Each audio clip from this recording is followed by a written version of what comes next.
अन्नदाता, पग पग पर है संग तुम्हारे अन्नदाता। लहू किसानों का बन के पसीना सींचता है धरती का सीना। मेहनत का तेरी हक दिलवाने, नई तकनीक नई खोज बताने। पशुधन को गुणवान बनाना, पौध सुरक्षा को सिखलाना, खेती के सब गुर समझाने, भारत का सरताज बनाने। आठों पहर है संग तुम्हारे अन्नदाता, अन्नदाता। नमस्कार, मैं हूं आपके साथ निदा अहमद। आप सभी दर्शकों का अन्नदाता कार्यक्रम में स्वागत करती हूं। हर रोज की तरह कार्यक्रम में लेकर आई हूं खेती बाड़ी से जुड़ी हुई बहुत सी लाभकारी जानकारियां। तो चलिए सबसे पहले देखते हैं क्या है विशेष आज के कार्यक्रम में। ICAR research complex for eastern region Patna के 16वें स्थापना दिवस पर लगी कृषि प्रदर्शनी की खास झलकियां। परवल की फसल में लगने वाले हानिकारक कीट रोगों की रोकथाम।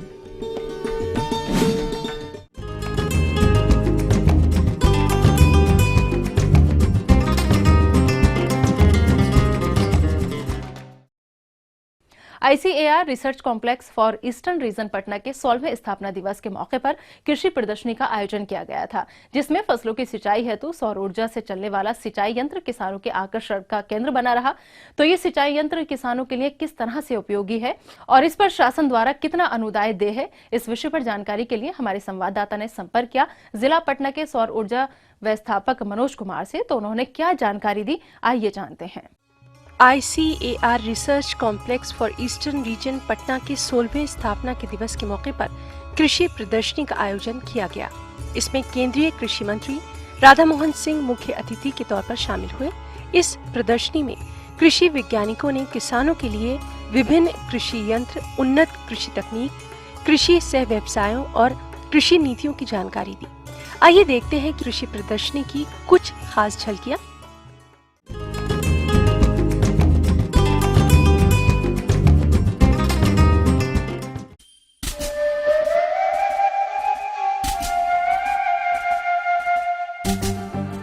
सौर ऊर्जा सूर्य द्वारा प्राप्त एक अक्षय ऊर्जा है, जिसका प्रयोग बिजली बनाने में कई वर्षों से किया जा रहा है। इस तकनीक में बहुत से सुधार होते होते आज ये विद्युत उत्पादन का सरल एवं आसान तरीका बन गया है। सूर्य के प्रकाश को सोलर सेल द्वारा अवशोषित करके फोटो इलेक्ट्रिक विधि से सोलर विद्युत का उत्पादन होता है। इसे हम करंट के रूप में परिवर्तित करके सिंचाई जल निकालने में प्रयोग करते हैं। ये 220 वाट से हमारा जो सोलर है, ये 220 110 वाट का एक प्लेट है। ये 220 वाट के दोनों प्लेट जोड़ने के बाद एक टुल्लू पंप ये चलता है, जो कि इससे हम काम कर सकते हैं। वही कि जो पोखरा हो, तालाब हो, इससे हम पानी ट्रांसफर करें या मतलब इससे खेत को पटवन कर सकें, इस काम में ये आते हैं। और दूसरा स्कीम है हमारे सर 2 HP का जो पंप है, उसका कुल कीमत है 2,88,000 रुपये पड़ता है, जिसमें किसानों को 57,600 रुपया पे करना पड़ता है। उसके बाद नबार्ड द्वारा जो स्कीम है उसमें 1,15,000 रुपया 200 रुपये की सब्सिडी मिल जाती है। नबार्ड द्वारा 1,15,200 रुपया बैंक से फाइनेंस हो जाती है, जो कि उनको 3 साल से 10 साल के बीच में चुकाना पड़ता है। 1 से लेके हमारे तक 10 HP तक के पंप लगाए जाते हैं। इसके साथ में 8 पैनल होते हैं और इसके साथ मोटर होते हैं, तार वगैरह हो गया, इसके पूरा स्ट्रक्चर हो गए हैं। सारा हम लोग पानी निकाल के इसको चालू करके किसानों को देते हैं। अगर कोई किसान लगाना चाहे तो उनसे 1 एकड़ का LPC लिया जाता है और उसके बाद उनसे एक एप्लीकेशन फॉर्म लिखवाते हैं, जो कि जोन बैंक से उनका भी रिफर है। कोई सा बैंक से उनका एक एप्लीकेशन फॉर्म लिखवा के, और उसको अगर बैंक नहीं करता उनसे काम, तो उसका काम हम लोग करवा देते हैं। इसके अलावा इस प्रदर्शनी में मक्का बुवाई यंत्र में भी किसानों की अच्छी खासी दिलचस्पी दिखी। तो क्या है इस यंत्र की विशेषताएं और किसानों के लिए ये किस प्रकार उपयोगी है, आइए जानते हैं। अक्सर किसान भाइयों के सामने मक्का बुआई के समय मजदूरों की कमी एक बड़ी चुनौती रही है। जिसको देखते हुए कृषि वैज्ञानिकों ने मक्का बुआई यंत्र को इजाद किया। तो ये यंत्र किस प्रकार से किसानों के लिए उपयोगी है, आइए जानते हैं। ये देखो, ये लीड सीडर मशीन है। इससे मुख्य रूप से मक्का लगाया जाता है। मक्का के लिए इसके अंदर खाद डालते हैं। इसके पाइप में आपका मक्का का बीज है। एक एक करके ये मक्का रोपता जाता है। तो इससे मुख्य रूप से कि आपकी जो लेबर है, लेबर बचत होती है। एक जन आपका पूरे दिन के अंदर 3 से 4 कट्टा तक आराम से मक्का रोप सकता है। तो जन का खर्च बचाने के लिए सबसे बढ़िया, सबसे अच्छी विधि है। इसको मुख्य रूप से बस सीधा जैसे कुदाल चलाते हैं वैसे आप चलाते रहिए, ये रोकता जाता है। स्पेसिंग करके एक दाना देख रहे हैं आप, एक दाना गिरा रहा है, ये रुकता जाता है। बीज पाइप में से बीज इसमें डालते हैं। इसकी पाइप के अंदर बीज डाल दिया जाता है। ठीक है, बीज देख रहे हैं आप। किसान भाइयों, इन यंत्रों और कृषि की नई नई तकनीकों के बारे में अधिक जानकारी के लिए आप अपने नजदीकी कृषि विज्ञान केंद्र और कृषि विभाग से संपर्क कर सकते हैं। तो ये थी कुछ उपयोगी जानकारियां। अब लेते हैं एक छोटा सा ब्रेक, जल्द लौटेंगे और कार्यक्रम में आगे हैं महत्वपूर्ण जानकारियां, तो बने रहिए हमारे साथ।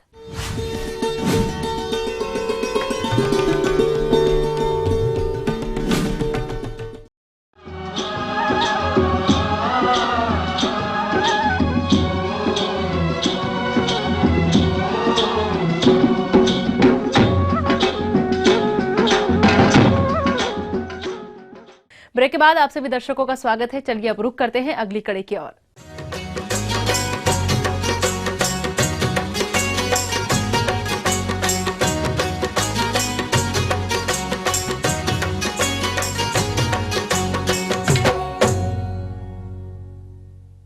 परवल की खेती हमारे राज्य के दियारा क्षेत्रों में बहुत से किसान भाइयों ने की है और अभी उनकी फसल पुष्पन से लेकर फलन अवस्था पर है। लेकिन इस अवस्था पर फसल में कुछ कीट व रोगों का प्रकोप देखा जा रहा है, जिनका समय रहते रोकथाम नहीं की गई तो ये पूरी की पूरी फसल को बर्बाद कर देंगे। इसलिए आप इन कीट और रोगों की रोकथाम कैसे करेंगे, इस विषय पर जानकारी दे रहे हैं बामेती जिला पटना के बागवानी उप निदेशक डॉक्टर विजय पांडे। अभी के समय में बहुत से कीट एवं रोग उस फसल को नुकसान पहुंचाते हैं। एक एक करके मैं बताता हूं। जैसे कि लाल भृंग, रेड बीटल, ये परवल में पत्ती बनने के समय आक्रमण करता है और पत्तियों को खाकर नष्ट कर देता है, जिससे पौधे मर जाते हैं। इसके प्रबंधन के लिए नए पौधे के पत्ते पर राख में किरासन तेल मिला करके सुबह में भुरकाव करें। इसके अलावा यदि रसायन का इस्तेमाल करना है तो क्विनालफास 1.5% धूल का 25 किलो प्रति हेक्टेयर की दर से पौधे पर भुरकाव करें। इसके अलावा फल मक्खी, फ्रूट फ्लाई, यह भी परवल के मुलायम फलों के त्वचा के अंदर मादा कीट अंडा देता है। अंडा से कीट के पिल्लू निकलकर फलों के गुद्दे को खा जाते हैं, जिससे कि बाद में फल सड़ जाता है। इसके प्रबंधन हेतु सबसे पहले जो आक्रांत फल हैं उनको चून कर नष्ट कर दें। इसके अलावा मालाथियन 50% EC 1.5 मिलीलीटर प्रति लीटर पानी में घोल बनाकर छिड़काव भी करें। किसान भाइयों, इन कीटों के अलावा परवल की फसल में कुछ रोगों का प्रकोप भी देखने को मिलता है, जिसमें भभूतिया रोग प्रमुख है। इस रोग के कारण फसल को काफी नुकसान भी होता है। तो भभूतिया रोग की पहचान के लिए परवल की फसल में कौन कौन से लक्षण प्रकट होते हैं तथा इसकी रोकथाम कैसे करना चाहिए, आइए जानते हैं। इस रोग में पत्तियों पर छोटे छोटे सफेद धब्बे बन जाते हैं, जो बाद में विकराल रूप लेते हैं और सफेद चूर्ण बन जाते हैं। आक्रांत पत्तियां सूख जाती हैं, पौधे का बढ़वार रुक जाता है। इसके लिए सबसे पहले तो खेत को साफ सुथरा रखना होगा, खरपतवार से मुक्त रखना होगा और खड़ी फसल पर आपको कार्बेंडाजिम 50% घुलनशील चूर्ण का 0.5 ग्राम प्रति लीटर पानी में घोल बनाकर छिड़काव करने से आपको पाउडरी मिल्ड्यू नामक रोग से छुटकारा मिलेगी। इसके अलावा डाउनी मिल्ड्यू में क्या होता है कि पत्तियों की निचली सतह पर बैगनी रंग के धब्बे बन जाते हैं, जो ऊपरी सतह पर पीले नजर आते हैं और इस धब्बे के ठीक नीचे सफेद फफूंद के जाल नुमा बन जाते हैं। पत्तियां सूख जाती हैं तथा पौधों की वृद्धि भी रुक जाती है। इसके लिए सबसे पहले ध्यान देना है कि परवल की सघन खेती नहीं करें, खेत को स्वच्छ रखे, स्वच्छता के लिए फसल के अवशेषों को नष्ट कर दे। इसके अलावा मैंकोजेब 75% घुलनशील चूर्ण का 2 ग्राम प्रति लीटर पानी में घोल बनाकर छिड़काव करे। इसके अलावा तना एवं फल सड़न, यह भी बीमारी परवल को बहुत नुकसान पहुंचाती है। तना एवं फल पर नीले गहरे हरे रंग के धब्बे बन जाते हैं। ये धब्बे फल को बढ़ाकर सड़ा देते हैं। सड़े फलों से गंध आने लगती है। जो फल जमीन से सटे होते हैं उसमें इस रोग से ज्यादा नुकसान होता है, वे ज्यादा प्रभावित होते हैं। सड़े हुए फलों पर रुई जैसा कवक भी दिखाई देने लगता है।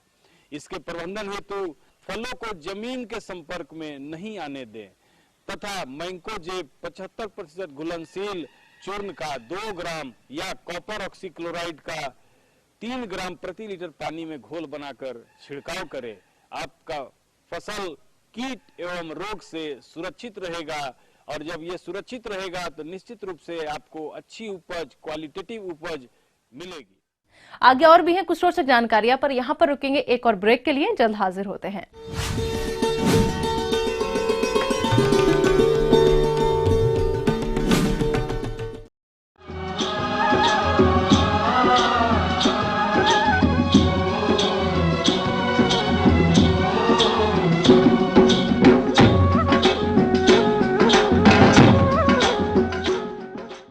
ब्रेक के बाद एक बार फिर से आप सभी दर्शकों का अन्नदाता कार्यक्रम में स्वागत है। बढ़ते हैं अगली प्रस्तुति की ओर।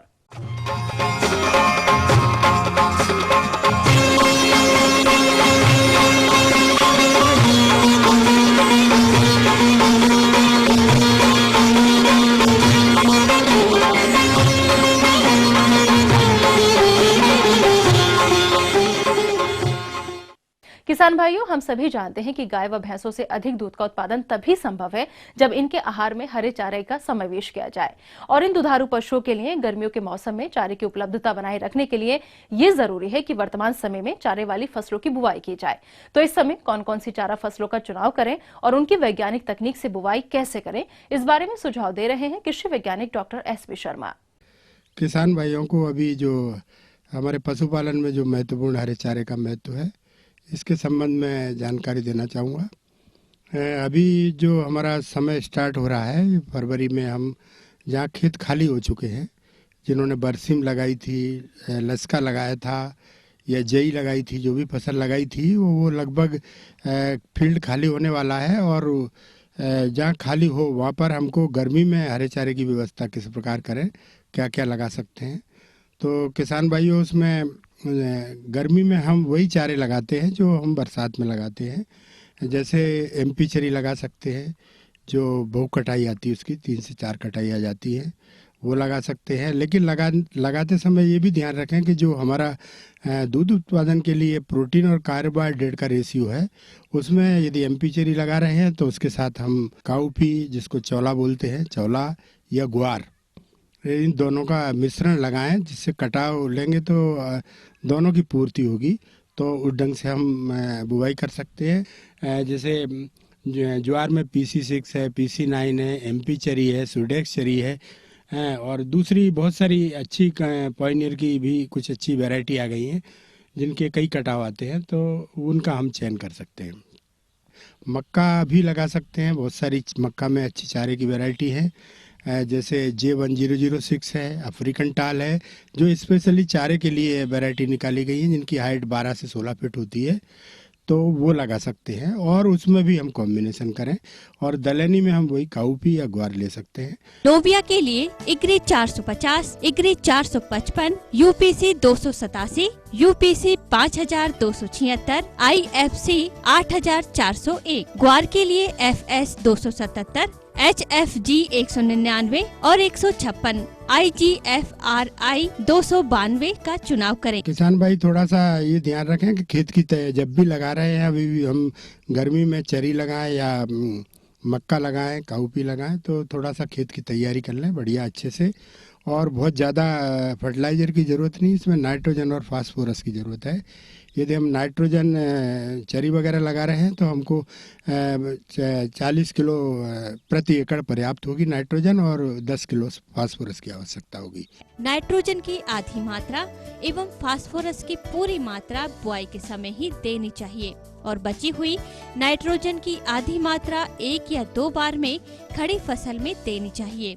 पोटास चूँकि इस जमीन में ठीक है, इसकी पोटास की आवश्यकता नहीं, तो ये हम पहले ही तैयारी के समय डाल दें और उसके बाद फिर हम इसको चाहें तो लाइन में बुवाई कर सकते हैं। लाइन बुवाई करेंगे तो ज़्यादा अच्छी बढ़वार मिलेगी। ज्वार के लिए 30 से 60 किलोग्राम प्रति हेक्टेयर बीज दर पर्याप्त होती है। लोबिया और ग्वार की बीज दर 30 से 35 किलोग्राम प्रति हेक्टेयर उचित है। मक्का का 40 से 50 किलोग्राम प्रति हेक्टेयर बीज पर्याप्त होता है। जायद के चारे की बुआई का सही समय मध्य फरवरी से मार्च का महीना माना जाता है। जायद में चारा फसलों की बुआई 25 से 30 सेंटीमीटर की दूरी पर कतारों में करने एवं बीज की गहराई 3 से 4 सेंटीमीटर रखने से बीज का जमाव अच्छा होता है और चारे की पैदावार अधिक मिलती है। चारे की बुआई जायद में बीज छिटक कर नहीं करनी चाहिए, क्योंकि गर्मी की वजह से बीज का जमाव नहीं हो पाता, जिससे पैदावार पर बुरा असर पड़ता है। सिंचाई का जरूर ध्यान रखें। जिनके पास थोड़ा पानी की जरूरत लगेगी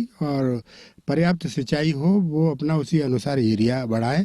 यदि हमारे पास कम सिंचाई है तो थोड़े क्षेत्र में लगा लें। किसान भाइयों, जायद में चारा फसलों की बुआई सदैव पलेवा के बाद ही करनी चाहिए। बुआई के बाद पहली सिंचाई 15 से 20 दिन के बाद करना अति आवश्यक है। दूसरी और तीसरी सिंचाई हर 10 से 15 दिन के अंतराल पर करनी चाहिए। इस प्रकार दाल वाले चारे एवं बाजरा में 2 से 3 सिंचाई और ज्वार में समयानुसार 4 से 5 सिंचाइयों की आवश्यकता पड़ती है। खरपतवार रोकने के लिए 30 से 35 दिन बाद निराई गुड़ाई करके खेत को खरपतवार रहित बना देना चाहिए।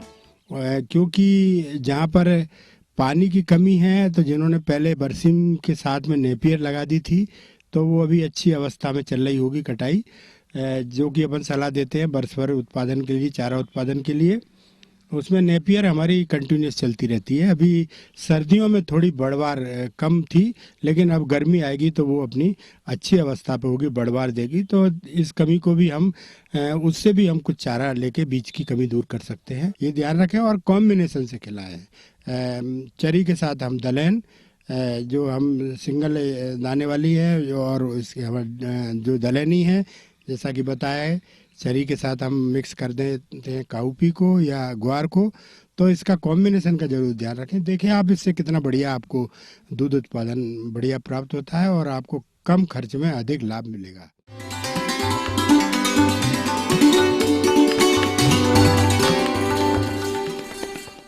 अन्नदाता हेल्पलाइन निशुल्क फोन संपर्क सेवा के माध्यम से आपके द्वारा पूछे गए कृषि से जुड़े प्रश्नों में से एक या फिर 2 महत्वपूर्ण प्रश्नों को हम अपने कार्यक्रम में शामिल करते हैं और इसी के तहत आज का चयनित प्रश्न और उसका जवाब इस प्रकार है। अन्नदाता निशुल्क फोन संपर्क सेवा के माध्यम से कार्यक्रम में आज जो प्रश्न हमने शामिल किया है उसे पूछा है जिला पटना से मोहम्मद राशिद ने। यह मुर्गियों में होने वाली ई कोलाई बीमारी की रोकथाम पर जानकारी चाहते हैं।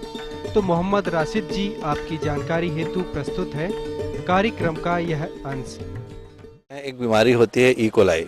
इश्चीरिशिया कोलाई करके एक बैक्टीरिया होता है जो मुर्गी में पानी के माध्यम से, आहार के माध्यम से पहुंच सकता है। जैसा कि हम जानते हैं कि जो साधारण पानी होता है उसका पीएच 7 होता है। अगर इस 7 से अगर ऊपर पीएच है 7.1, 7.2, तो इस तरीके का जो बैक्टीरिया होता है ई कोलाई इत्यादि जो है पानी में पनप जाता है और जब मुर्गी पानी पीती है तो वो पानी के माध्यम से मुर्गियों में चले जाता है। और इससे मुर्गियों में क्या क्या बीमारियां किन किन स्टेजेस में हो सकती है, तो इसका सबसे प्रथम स्टेज होता है जब बच्चा पैदा होता है अंडे से।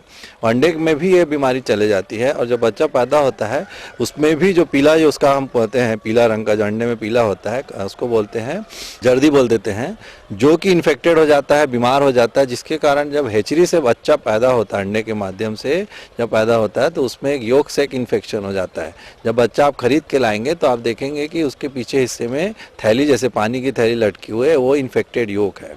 आंतों में बड़े बड़े अल्सर हो जाते हैं, घाव हो जाते हैं, जिसके कारण पतला दस्त, लाल और कत्थे कलर का हो जाता है, बीट करने लगती है, जो कि मतलब खून मिश्रित रहता है। अभी आपने जाना प्रदूषित पानी व दूषित आहार से मुर्गियों में फैलने वाली इकोलाई बीमारी की पहचान के लक्षणों के बारे में, और अब हम जानकारी देने जा रहे हैं इस बीमारी के प्रकोप से स्वस्थ मुर्गियों को कैसे बचाया जाए तथा यदि बीमारी आ गई है तो उसका नियंत्रण किस तरह से करना है। इसके बचाव के लिए हमें जहाँ तक बातचीत है तो सबसे पहले हमको बचाव करना है कि जो पानी आप पिला रहे हैं वो कम से कम 300 फीट गहरे बोर का रहना चाहिए। इसके अलावा जो है पीएच अगर बहुत ज़्यादा 7 से ऊपर है पानी का, तो पीएच को अगर हम कम करेंगे तो बैक्टीरिया मर जाएंगे या कम हो जाएंगे, तो उसके लिए हम लोग पीएच के कम करने के लिए दवाइयाँ मिलाते हैं। इसके बाद भी अगर बीमारी आ गई कहीं से, तब आपको बीमारी कंट्रोल करने के लिए कई प्रकार के एंटीबायोटिक्स यूज़ करना पड़ते हैं, पानी के माध्यम से और आहार के माध्यम से, जिसके द्वारा जो है आप 5 से 7 दिन अगर इसको पानी में चलाएंगे तो ये बीमारी खत्म हो सकती है। इलाज के माध्यम से एंटीबायोटिक्स अगर देते हैं एवं विटामिन ई करके बोलते हैं जो मांसपेशियों में ताकत देता है, तो अलग से आपको मांसपेशियों के लिए विटामिन ई देना है, B1 B6 देना है। इन सब से उनके मांसपेशियों में ताकत आ जाती है और जो है उनका लंगड़ापन दूर हो जाता है। आहार को भी बीच बीच में चेक करना है और उसमें फफूंद इत्यादि ना हो सके, जिसके कारण अफ्लाटॉक्सिन नामक बीमारी ना हो, जिससे उनके पैरों में कमजोरी ना।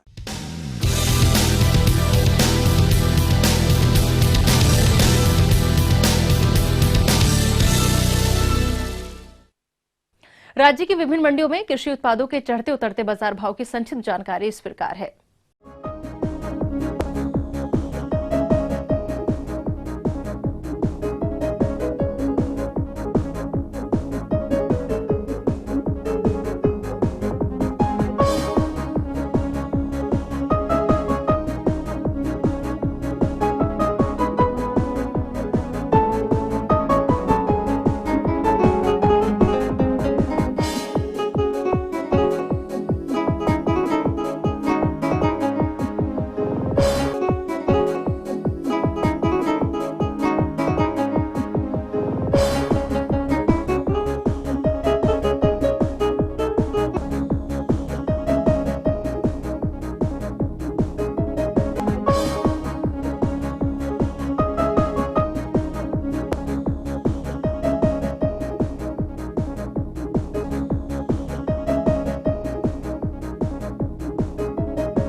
अब आइए देखते हैं कल दिखाए जाने वाले कार्यक्रम की मुख्य झलकियां। अच्छे बाजार भाव हेतु आलू की खुदाई व भंडारण तकनीक पर जानकारी। हाइड्रोपोनिक्स तकनीक से हरे चारे की उत्पादन तकनीक पर जानकारी। हम ये उम्मीद करते हैं कि आज का कार्यक्रम आप सभी दर्शकों के लिए उपयोगी रहा होगा। किसान भाइयों, अन्नदाता आपकी सेवा के लिए संकल्परत है। कृषि संबंधित समस्या और सुझावों के लिए आप हमें इस पते पर संपर्क कर सकते हैं। प्रोड्यूसर अन्नदाता ETV Bihar, Jharkhand, Ramoji film city, Hyderabad 501512। साथ ही आप हमें ईमेल भी कर सकते हैं। हमारा ईमेल है anndatavihar@etv.co.in। इसके अतिरिक्त आप हमें निःशुल्क हेल्पलाइन नंबर 180010084599 पर सोमवार से शनिवार सुबह 10 से शाम 4 बजे के बीच संपर्क कर सकते हैं। फिलहाल अन्नदाता की पूरी टीम को आप दीजिए इजाजत। कल फिर इसी समय आपसे होगी मुलाकात कृषि संबंधित कुछ और महत्वपूर्ण जानकारियों के साथ। नमस्कार।